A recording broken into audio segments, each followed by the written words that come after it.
श्लोक 6। संन्यासस्तु महाबाहो दुःखमाप्नुमयो गतः योगयुक्तो मुनिर्ब्रह्मा न चिरेणाधिगच्छति। भक्ति में लगे बिना केवल समस्त कर्मों का परित्याग करने से कोई सुखी नहीं बन सकता, परंतु भक्ति में लगा हुआ विचारवान व्यक्ति शीघ्र ही परमेश्वर को प्राप्त कर लेता है। तात्पर्य: सन्यासी दो प्रकार के होते हैं। मायावादी सन्यासी सांख्य दर्शन के अध्ययन में लगे रहते हैं तथा वैष्णव सन्यासी वेदांत सूत्रों के यथार्थ भाष्य भगवत दर्शन के अध्ययन में लगे रहते हैं। मायावादी सन्यासी भी वेदांत सूत्रों का अध्ययन करते हैं, किंतु वे शंकराचार्य द्वारा प्रणीत शारीरिक भाष्य का उपयोग करते हैं।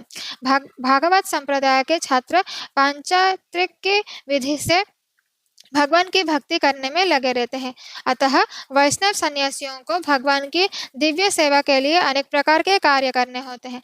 उन्हें भौतिक कार्यों से कोई सरोकार नहीं रहता, किंतु तो भी वे भगवान की भक्ति में नाना प्रकार के कार्य करते हैं। किंतु मायावादी सन्यासी जो सांख्य तथा वेदांत के अध्ययन एवं चिंतन में लगे रहते हैं, वे भगवान की दिव्य भक्ति का आनंद नहीं उठा पाते, क्योंकि उनका अध्ययन अत्यंत जटिल हो जाता है। अतः वे कभी कभी ब्रह्मचिंतन से उबकर समुचित बोध के बिना ही भगवान की शरण ग्रहण करते हैं।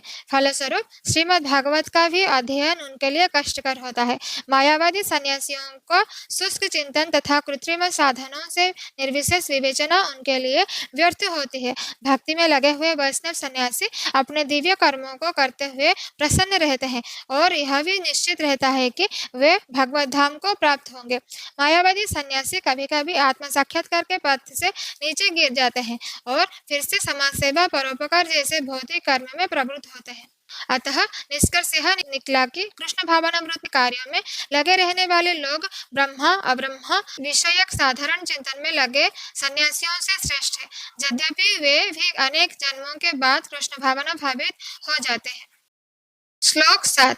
योगयुक्तो विशुद्धात्मा विजितात्मा जितेन्द्रियः सर्वभूतात्मा भूतात्मा कुर्वन्नपि न लिप्यते। जो भक्तिभाव से कर्म करता है, जो विशुद्ध आत्मा है और अपने मन तथा इंद्रियों को वश में रखता है, और वह सबों को प्रिय होता है और सभी लोग उससे प्रिय होते हैं, ऐसा व्यक्ति कर्म करता हुआ भी कभी नहीं बंधता। तात्पर्य: जो कृष्ण भावनामृत के कारण मुक्ति पथ पर है, वह प्रत्येक जीव को प्रिय होता है और प्रत्येक जीव उसके लिए प्यारा है। यह कृष्ण भावनामृत के कारण होता है।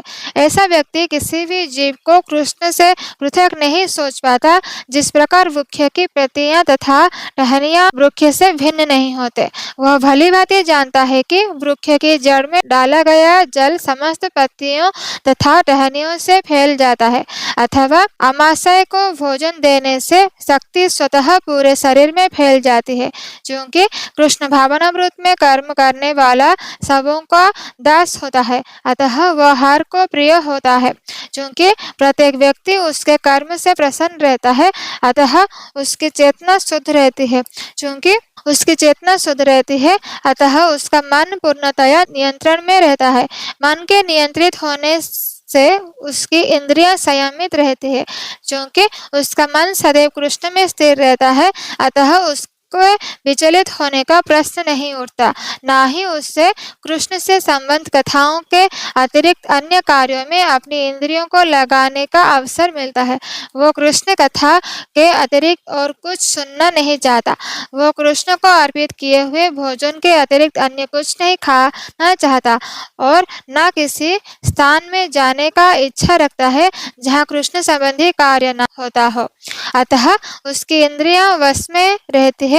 ऐसा व्यक्ति जिसकी इंद्रियां संयमित हो, वह किसी के प्रति अपराध नहीं कर सकता।